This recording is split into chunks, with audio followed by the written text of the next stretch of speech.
Hi, everyone, and welcome to this session titled Open Problems in Mechanistic Interpretability, a Whirlwind Tour with Neel Nanda.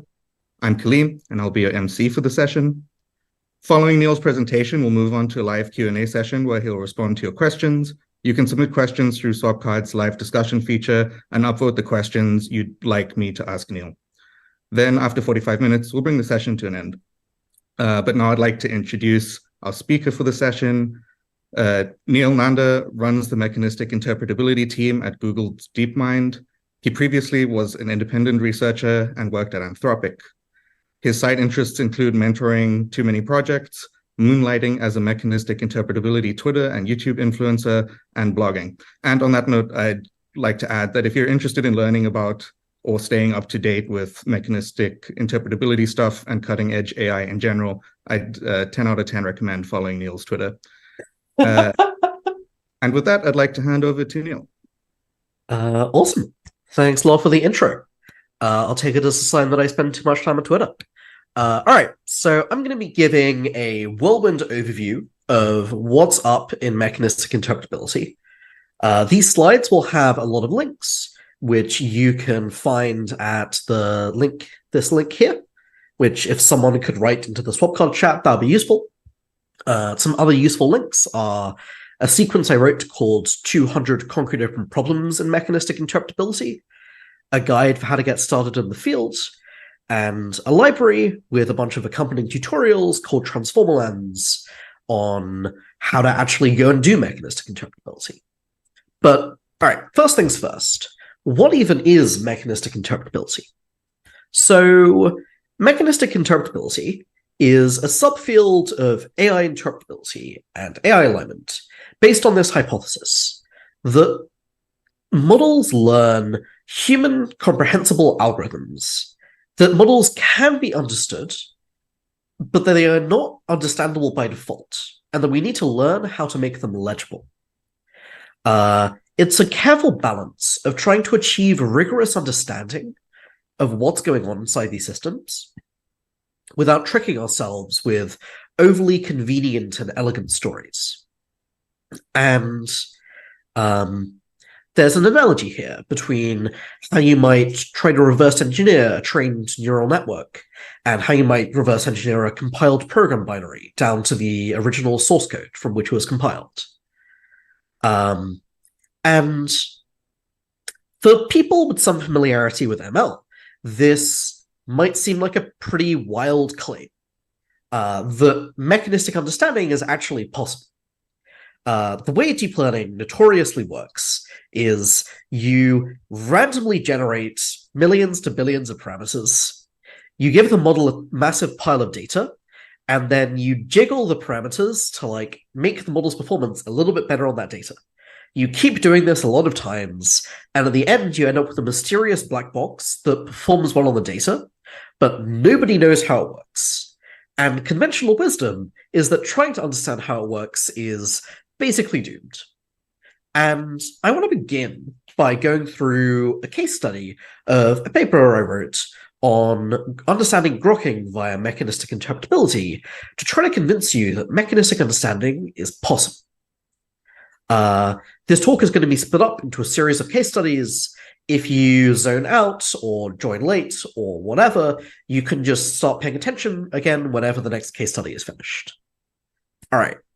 So the genesis of this paper was this mystery.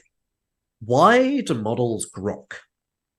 Grokking was this phenomena observed in Power et al., where if you take certain small models on certain algorithmic tasks, and you give them, such as modular addition, and you give them some fraction of the data to train on, they will initially memorize that training data, shown by achieving perfect train accuracy and terrible test accuracy. But if you keep training it again and again, on the same data, it will abruptly learn to generalize. It will abruptly go from terrible test performance to really good test performance. And I was like, that seems like an interesting question. Why does that happen? And can we use mechanistic interpretability to better understand why that happens? The setup here was a one-layer transformer trained to do modular addition. The inputs, there were 3 separate inputs. Transformers take as input a sequence of inputs or a sequence of vectors corresponding to the 2 inputs to the addition, x and y, which are basically entries in a 113 by 128 lookup table. 113 is the number of entries, because we're doing mod 113. 128 is the size of the model's embedding. And a final special token corresponding to an equal sign that is always the same. There are 4 attention heads, which are bits of the model that move information from the x and y positions to the equal sign position. An MLP layer, which does some nonlinear processing in place on the equal sign. And then a linear map to the output, followed by a softmax converting a 113-dimensional output vector to a probability distribution over the 113 possible outputs. And it turns out that this architecture is capable of grokking modular addition. And I tried to understand what on earth was going on. The first hint what was going on is the embedding. This is the lookup table that maps the 113 possible inputs to different embedding vectors. And there were a bunch of hints in the literature. There was some kind of cute circle-like structure going on. By default, these are 128-dimensional vectors, and prior work had used different techniques to convert these to 2 dimensions, like t-SNE and principal component analysis, and things sure looked pretty circly. It also turns out that if you look inside the model and plot activations, things look really periodic. Like, here's a neural activation. Here's an attention pattern. Or specifically, here is an element of an attention pattern repeated over all pairs of possible inputs. It's like, what? What? There is so much structure. What is going on? And it turns out a key insight to getting traction here was applying a technique from maths and signal processing called a Fourier transform, specifically a discrete Fourier transform, which takes periodic things and decomposes them into sines and cosines at different frequencies. And it turns out that if you apply a Fourier transform to the embedding, and then look at the size of each sine and cosine component, most are almost 0, and then there's 5 to 6 frequencies that are really big. This is really weird and really sparse. For contrast, the randomly initialized model looks completely meaningless when you do a Fourier transform, because there's no inherent association with frequenciness. And this was the first big hint about what was going on. It was doing something involving sines and cosines of different frequencies. Skipping ahead a bit, it turns out the algorithm that was learned was simple enough it could fit on one slide. And I didn't go in expecting this algorithm. I found this by staring at and reverse engineering the weights. So what's going on? What essentially happened is the model realized that modular addition, essentially clock arithmetic, is equivalent to composing rotations around the unit circle. You can think of your inputs A and B as rotations A times theta and B times theta. You can compose them, which adds the 2 angles, and to extract the answer, you can rotate backwards by every possible answer C and project onto the x-axis. The projection is maximized when this is the identity rotation, rotate by 0, i.e. C is equal to A plus B, and because it's going around a circle, you get modularity for free. And importantly, this is not just some theoretical algorithm I've come up with. We can actually go inside the model and see that different steps of it clearly correspond to this algorithm. And we presented 4 lines of evidence in the paper. First, I've already covered, just everywhere you look is really periodic. Secondly, mechanistic evidence. There are certain points where if you just look at the model weights and multiply out to matrices, they literally implement the step that you would predict from the algorithm.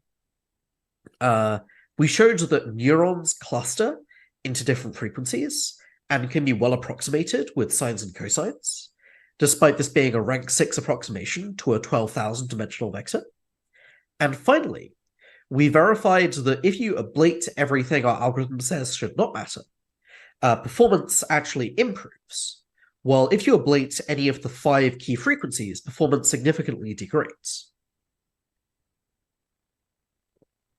All right, so that's the algorithm learned. But what's up with grokking? So now we understand what's going on, we can actually look inside the model as it trains. And what we see is that training breaks up into 3 distinct stages: memorization, circuit formation, and cleanup. So initially, the model just memorizes. Train performance is really good, the red line. Test performance is pretty bad, the blue line. But then, during this long seeming plateau, the embedding is actually getting sparser and sparser. And we call this circuit formation. The model is gradually transitioning from purely doing the task with memorization to purely doing the task with generalization. The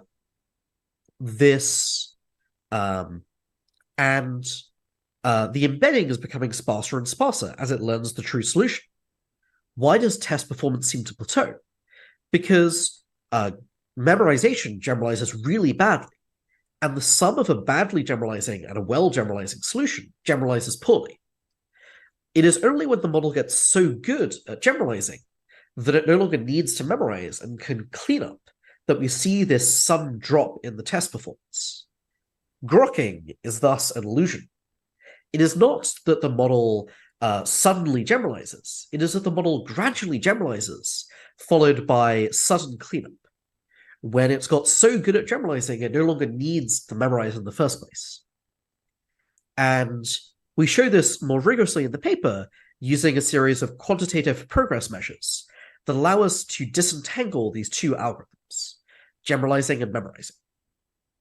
And you can go check out the paper if you want to learn more. But yeah, this was our first case study on progress measures for grokking via mechanistic interpretability. And the main takeaway I want you to have from it is that a deep and mechanistic understanding of neural networks is possible. And further, that a mechanistic understanding can be crucial to dissolve mysteries of deep learning. That interpretability, if we get it right, and it is really hard to get right, I don't want to be overly optimistic here, that mechanistic understanding can be really important. All right, so with that hopefully motivating pitch out of the way, I want to dig a bit more into what exactly is mechanistic interpretability. The first thing that I think is useful to cover is what is a transformer. Transformers are the most common architecture used in modern deep learning. They're what's behind things like ChatGPT, Llama, etc. And at a very high level, the way it works is that transformers map sequences of words to sequences of probability distributions over the next word, where it's set up internally so that information can only move forwards, not backwards. So that, say, after the 17th word, the model outputs a probability distribution over what the 18th word should be. After the 18th word, it outputs a probability distribution over what the 19th word should be, etc. And because information can only move further down the sequence, it can't just cheat and look at what the next word is. And you can talk to these models, and these models can generate text by just repeatedly sampling from this distribution over what the final word will be. You take a prediction for the next word will be, you append it to the input, you rerun the model. For various reasons, it's a lot more efficient to rerun the model because you can just reuse the intermediate activations from the prefix, and then you sample some new outputs, and it just keeps going. So yeah, that's what a black box transformer does. Sequences of words to probability distributions. Internally, the internal representations are also a sequence. Every word, really, they're tokens, which are kind of subwords, but you can just think of them as words for now, has a vector after each layer that we call the residual stream. After each layer of the model, there is an incremental update to this residual stream. It's kind of an ongoing estimate of what's going on with that word, plus the surrounding context. Each layer's input is the current residual stream, and each layer's output adds directly to the residual stream. There are two types of sublayer within each layer. The first are attention. The job of attention is to move information between words. It's made up of several attention heads that act independently and in parallel to each other. Often, a thing we do in mechanistic interpretability is try to interpret these heads. And the attention heads try to figure out what information the current word needs from the prior context, which prior words have relevant information, and then extract some information from there and bring it to the current word. The second type is MLP layers, which stands for multi-layer perceptron. And the role of an MLP is to process information once it has been moved to the word, to do a bunch of nonlinear processing and produce new and more complicated features. And if you're interested to learn more, you can see some tutorials I made on what is a transformer and how to implement your own from scratch. I currently have a bit of a cold, so sorry if I'm becoming a bit nasal. Whirlwind tour, what is a transformer? Hopefully that gives a bit of useful context and what's to come. But it's not a big deal if you didn't follow that in too much detail. All right, I discussed this somewhat before. Mechanistic interpretability is a field based on this core hypothesis that models learn human comprehensible algorithms, and these algorithms can be understood if we can learn how to make them legible. This, in practice, often breaks down into two sub-steps. Understanding the features inside the model, the variables, the properties of the input as it's extracted, and understanding circuits, the algorithms the model has learned to compute these features. Here we have a great microcosm of the circuit from inside an image classification model. The model was trained to, among other things, classify cars. And it has neurons corresponding to car windows, car bodies, and car wheels, which correspond to these individual features. These are properties of the input, like this bit of the image has a window, this bit of the image has a car body, etc. These are connected up with weights to produce a neuron in the next layer. Red means this is good, blue means this is negative. So this is saying if there's windows at the top, car body at the bottom, car wheels at the bottom, and not car wheels at the top or windows at the bottom, this is a car. And yeah, these are features, which in this case correspond to individual neurons. And this whole thing is a circuit, a tiny algorithm connected up by weights that we can just read off from the model. And the way I think about the field of mechanistic interpretability is that interpretability seems really important. I think that there's a lot of it seems really important to understand what these killer black boxes that we're unleashing on the world actually do and actually want. There's a lot of different approaches to interpretability. Mechanistic interpretability is characterized by being very bottom-up and focusing on very detailed, low-level questions, trying to understand them in detail, in contrast to more top-down things that might be more scalable, but also tend to have a less crisp picture of what's going on and be less rigorous. And my vision for mechanistic interpretability is to form what I call an epistemic foundation for a rigorous science of interpretability. What we eventually do to a frontier model may not be this careful, artisanal bottom-up search, but it seems extremely useful to know how to do this, to build an understanding of what goes on inside these models, to have a wealth of case studies we actually understand in detail, and use this to form a more principled understanding of what kind of top-down approaches make sense and can be done. Though I also am very excited to see the growth of other approaches doing interpretability. All right, so let's dig in a bit more to this theme of features and circuits. The theme of this section is that models act as feature extractors. They find properties of the inputs, they compute them, and they represent internally. And we can identify what features the model has extracted, the features that it knows. A really great paper for this is the multimodal neurons paper from Go et al., which just find all kinds of gorgeous features inside a multimodal model. Multimodal meaning it can do image and text. This is an image captioning model called CLIP. They found region neurons, which cover Europe, India, West Africa. There's a Donald Trump neuron. There's a Catholicism neuron. There's a happy neuron. There's a teenage and elderly neuron, and an anime neuron, and just all kinds of wild stuff. I just find it kind of beautiful what weird things go on inside of these models. If you want to play around, there was an exciting recent paper called Towards Monosemanticity about sparse autoencoders dictionary learning from Anthropic, Bricken et al., which I'll discuss more later. But one really cool tool they have is this feature viewer that lets you just go and browse a bunch of the features they found inside a one-layer model. Here's a feature for firing on DNA sequences, which apparently are common enough they actually mattered in the dataset this model was trained on. The model really likes activating on strings that look like DNA and tokens that are likely to come next to DNA. And downweight things that are not particularly DNA related.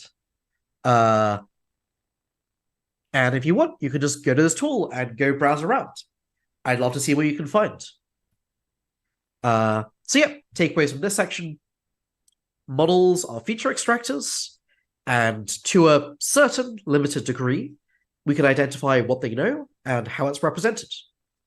And I have a bunch of open problems about studying learned features that you could go check out.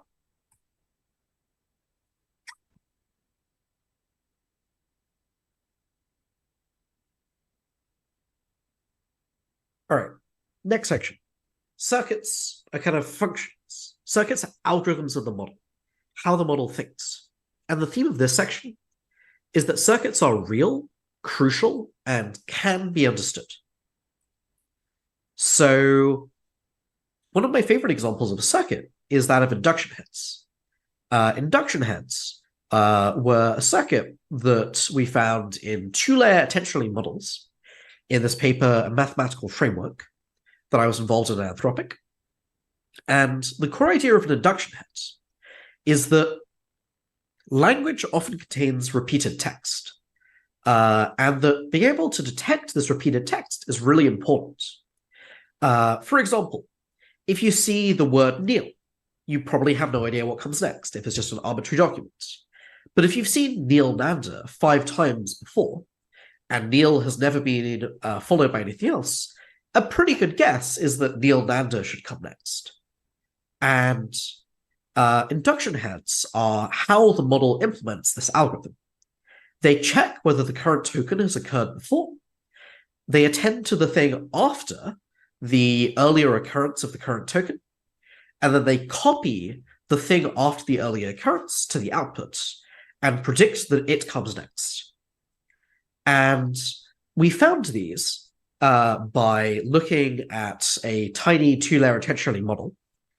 In this super simple case, we were able to get a fairly detailed mechanistic understanding of what was going on, at least for the simplest form of the algorithm, which you can see in this great blog post from Callum McDougall. But induction heads, more broadly, turned out to be a pretty big deal for what was going on inside language models more broadly, as we found in this follow-up paper, also et al. Specifically, there's this phenomena of in-context learning that's an interesting and mysterious thing that language models are good at. So what is in-context learning? Language models are trained on pretty long documents, like hundreds to thousands of words is pretty typical. Lately, they've been going up to like 128,000 tokens, though honestly, I don't even know where you get many documents that are that long beyond just books. And it's kind of surprising that models can productively predict and be trained on these. In particular, it's surprising that models are better at predicting the 100th token in a document than earlier ones, like the 10th.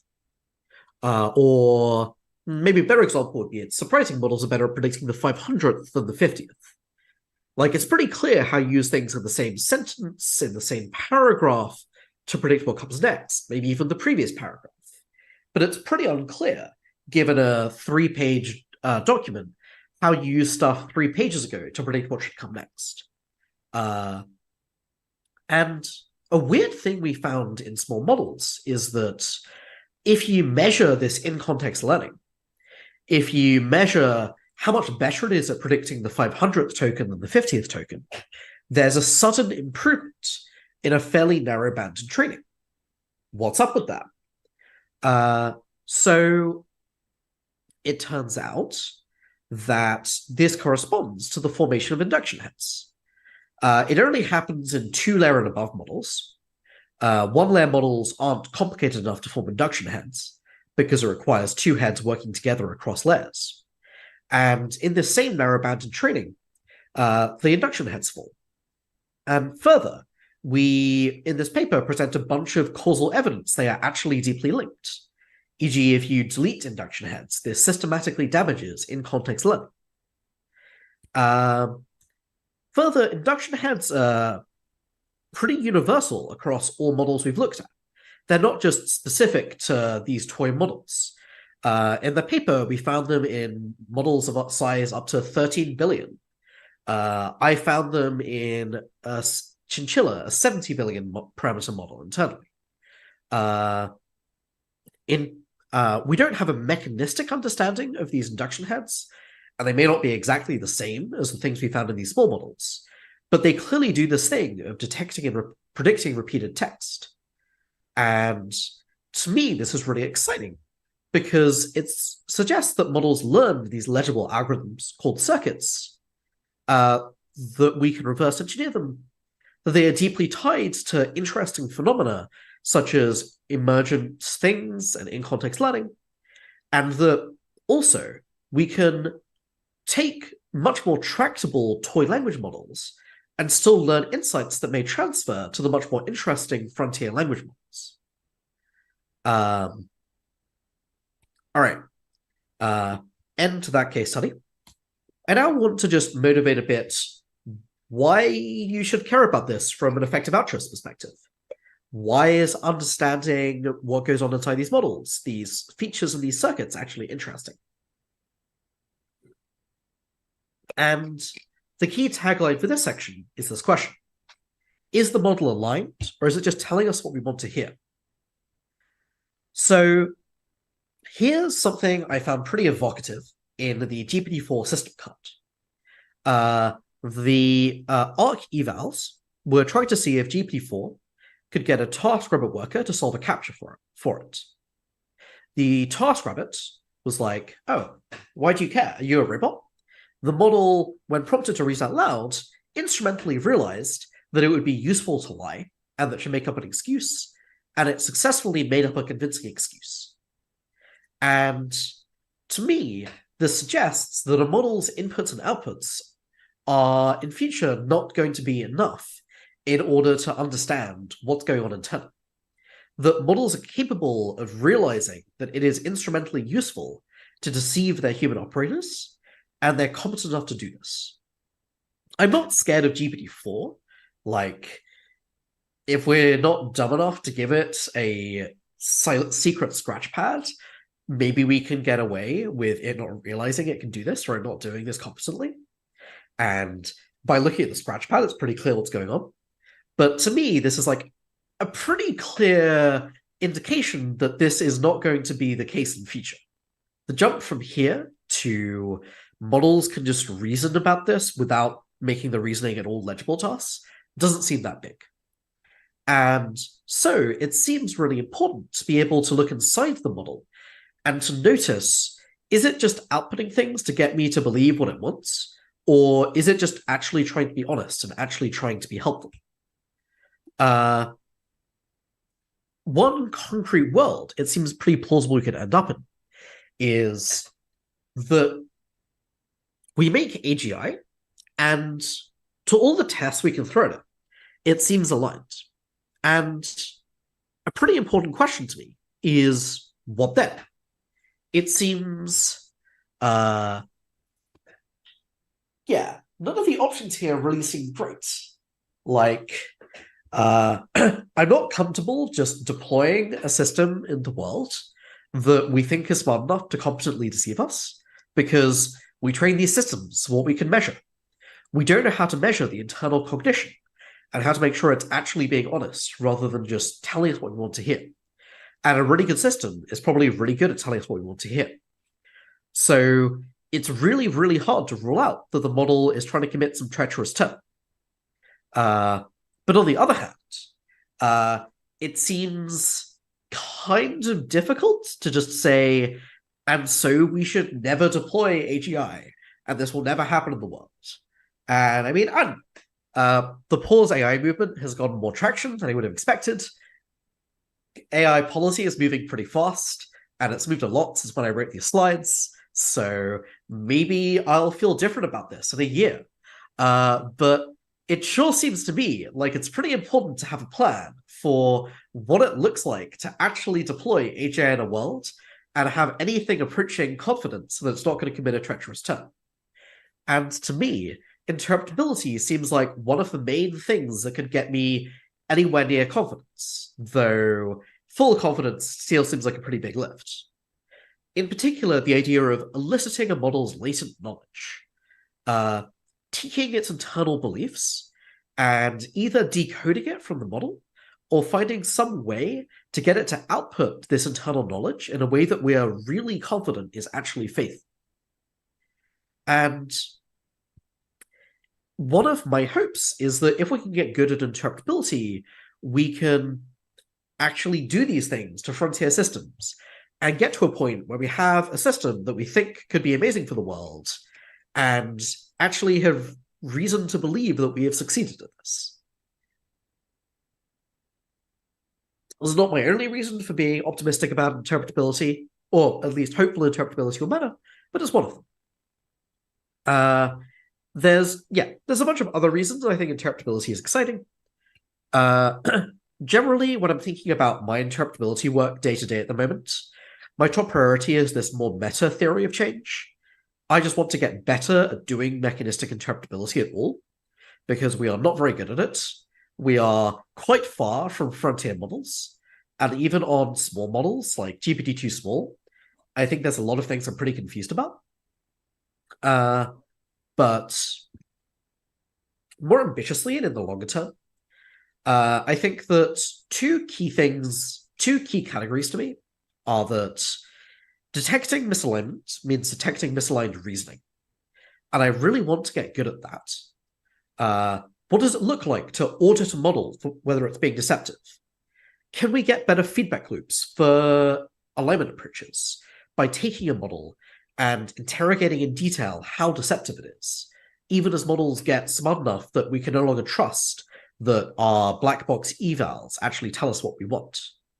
Can we give a model feedback, train it on this feedback, according to whether it did the right thing for the right reasons, rather than just did the right thing? And secondly, there's this big category of just better understanding whether misalignment is a big deal at all. There's a lot of deep confusions in the case for alignment, a lot of fuzzy, messy concepts like what is agency?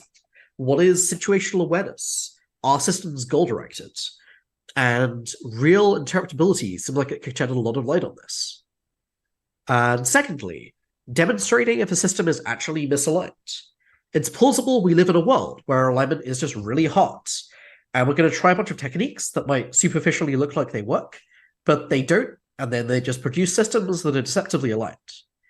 It seems really important in that world to have a great interpretability case that makes super clear that these systems are actually deceptive, so we can coordinate the world and especially regulators and policymakers around this. And my hope is that interpretability can be part of that story too. On a more personal level, I just find mechanistic interpretability a really fun area of alignment to work in. It's easy to get started in, you get pretty solid feedback loops, models are just fun. Like, to me, it's a kind of vibe. The vibe is kind of a cross between maths and playing around with linear algebra, computer science, thinking about abstract algorithms, natural sciences, doing deep empiricism, and running experiments in a beautiful, well-controlled environment where you can carefully design experiments to perfectly test your hypotheses, and carefully, empirically, and skeptically seeking truth. One bit of advice I have for people getting into the field is to just write a lot of code, get your hands dirty, and really get contact with reality. Reading papers is great, but don't just read papers and blog posts. And yeah, I have a blog post on how to get started that I'd highly recommend if you're looking for a starting point. A question I often get asked in EA contexts is, are too many people doing Mechinterp? Though I vaguely get the impression the field is a bit less hot now than it was a couple of months ago when I first made these slides. Attempting to convey a nuanced opinion in like a minute, my overall take is that mechanistic interpretability is important.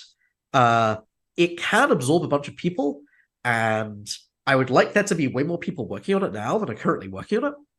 But that in the global alignment portfolio, my guess is that more people are trying to work on mechanistic interpretability and fewer people are trying to work on other agendas. That is optimal at the margin. I think that generally EAs overweight the is this the most neglected thing at the margin consideration and underweight like personal fit. If this talk seems exciting for you, if you read Mechanistic papers, you're like, oh my god, I want to work on this, then I think you should just go for it and not worry about a thing being overrepresented at the margin. But if you feel like you really want to do something in alignment, you don't know what, and maybe Mechanistic because people think it's important, but who knows? I don't know, maybe you should go try something else. There's a bunch of other things in alignment. And yeah. All right. I'm going to try to go through one final case study in the remaining time, and then try to leave some time for questions. So, how do models represent their thoughts? Understanding superposition. So, a key subgoal in mechanistic interpretability is to be able to decompose a model to independently meaningful and composable units or features. We want to be able to...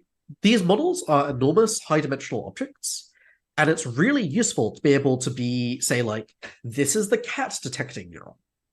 It lights up when there's a cat, and I can just analyze it in isolation without needing to care about every other bit of the model.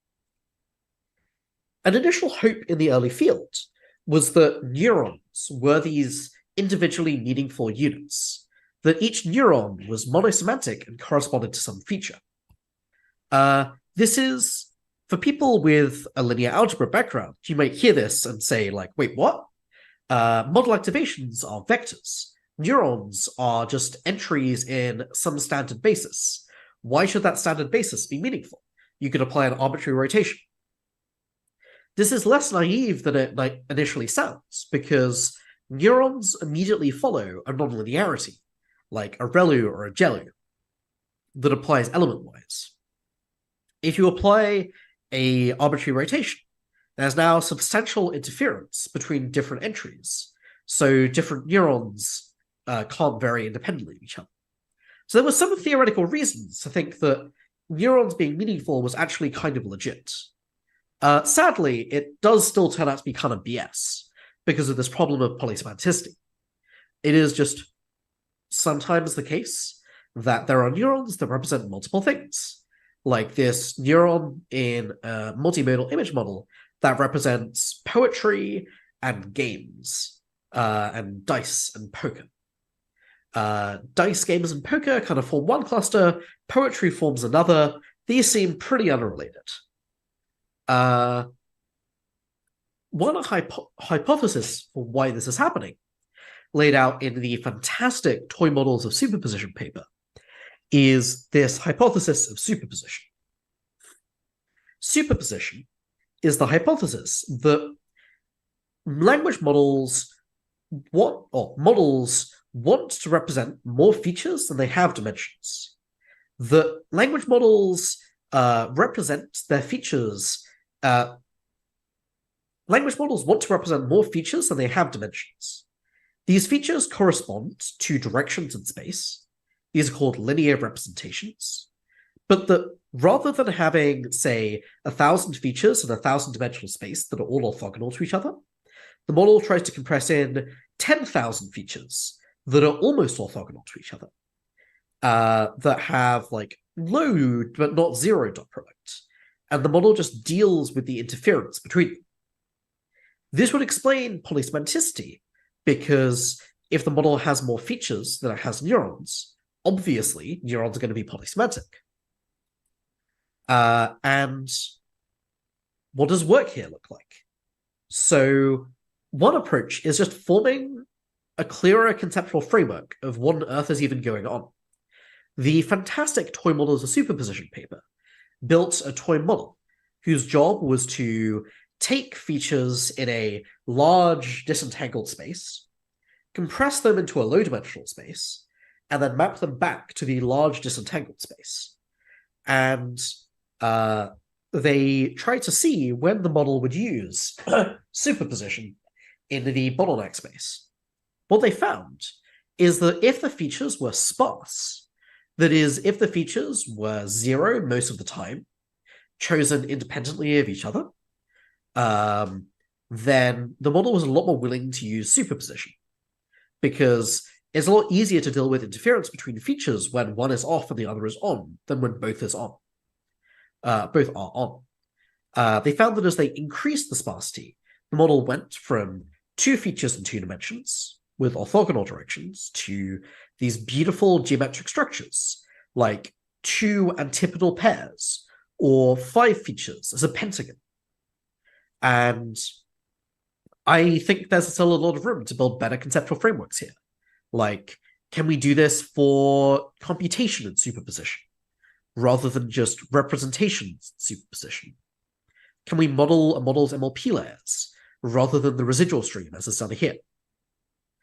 Another approach from the recent Towards Monosemanticity paper that I'm super excited about is extracting features from superposition, training what are called sparse autoencoders to find an interpretable set of directions that is overcomplete, meaning there are more directions than there are dimensions.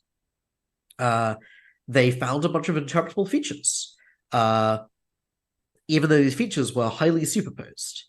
For example, here is a linear combination of most of the MLP neurons in a one-layer language model that seems to detect Arabic. It gets kind of noisy close to the origin, but when the feature fires a lot, it's like super, super clear that it's firing on Arabic. The core technique here is this idea of training a sparse autoencoder. Autoencoders are a technique in ML that takes some input and try to compress it and then try to reconstruct it from that compressed state. And the hope is that the compressed state can tell you something about the input that you didn't already know. Sparse autoencoders kind of flip this. We try to map the input into a larger space because we expect there are more directions that are meaningful than dimensions. We hope that each entry in this space is interpretable. And then we apply a technique called L1 regularization, to the entries in this latent space, not to the model's parameters, but to the model's activations, to try to make it sparse so that not many things activate. And in this exciting recent paper, they argue, oh, if you do this and do a bunch of tricks, it just kind of works. And this can let you extract an interpretable basis from things in superposition. And I think there's a lot of exciting open questions to build on here, like just training a bunch of these on models, seeing what insights they can get us about smaller models, seeing whether we can understand a bunch of new circuits and features via them, seeing what kinds of features were actually found that you can browse in Anthropic's feature viewer.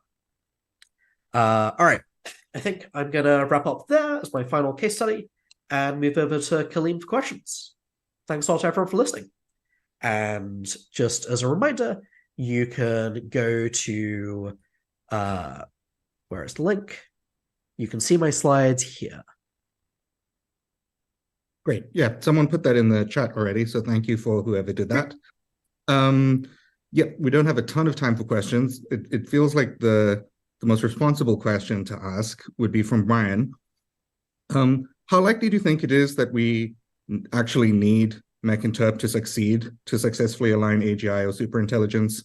Could you imagine it not being necessary, and what that might involve? So for instance, mainly using concept-based interpretability or some other approach. Yeah, so I think there's two questions here. There's, do we need interpretability? And there's, do we need mechanistic interpretability? I think that do we need mechanistic interpretability seems like probably false. Like, it's one approach to interpretability. I like it as an approach. I think it is less bullshit than most approaches to interpretability. I think it would be wildly unreasonable to claim that this is the only approach to interpretability. And I'm definitely a fan of, like, just try a bunch of stuff. Try things that seem more scalable. Try things that seem like too dumb to work, but where it would be really embarrassing if no one tried this. Yeah, try... I would love there to be a bunch of different kinds of fields of interpretability that all deeply care about this core problem of trying to understand frontier AI systems and whether they're aligned, but stack a bunch of different approaches. My guess is also the different approaches learn a bunch from each other. Like, taking a concept-based approach and applying it to a case study where we can actually understand what's going on mechanistically, I hope will teach us things about what the concept-based techniques are actually doing. Do we need interpretability for alignment at all? My guess is no. But it sure seems really useful. And in particular, it seems... I don't know, I've got a fair amount of credence that we live in a world where we're just going to succeed at alignment via kind of dumb stuff that looks like RLHF on steroids. But we're not going to have some deeply principled guarantee that the thing is aligned. It could be deceptively aligned, but it turns out we get lucky and it's not. And I'm like, man, I'm not comfortable with that world. We wouldn't all die. We probably wouldn't all die in that world, but it doesn't seem great. And I think interpretability, I'm a lot more confident that with interpretability, we could get to a world where we're confident we have a thing that is aligned, or at least a lot more confident. I do think that interpretability also helps us increase the probability that the thing we produce is aligned by, like, helping inform alignment research, helping inform policy, etc. But those are more indirect. Cool. We've got a minute to fit a question in, so I challenge you to answer this in a minute. What do you think are the strongest arguments against working on mechinterp?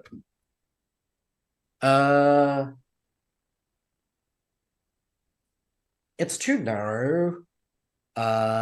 It has not yet been usefully applied to a downstream task.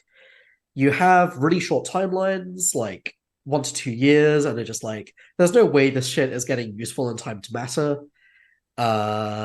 You think that it's really specific to the transformer architecture, and that we're definitely going to pivot from transformers in a way that's going to fundamentally invalidate a lot of progress so far. I don't really believe that one, but whatever. You think it's just going too slowly and it's too bottom up? Cool. I think a lot for people to sink their teeth into there. We've reached the end of the session, so I'm not going to ask any more questions. I'd like to thank Neel for the presentation and thank everyone for the thoughtful questions, and apologies that we couldn't reach or answer most of them. Yep. Thank you, everyone, and have a great day. Thanks for coming to the talk. Bye all.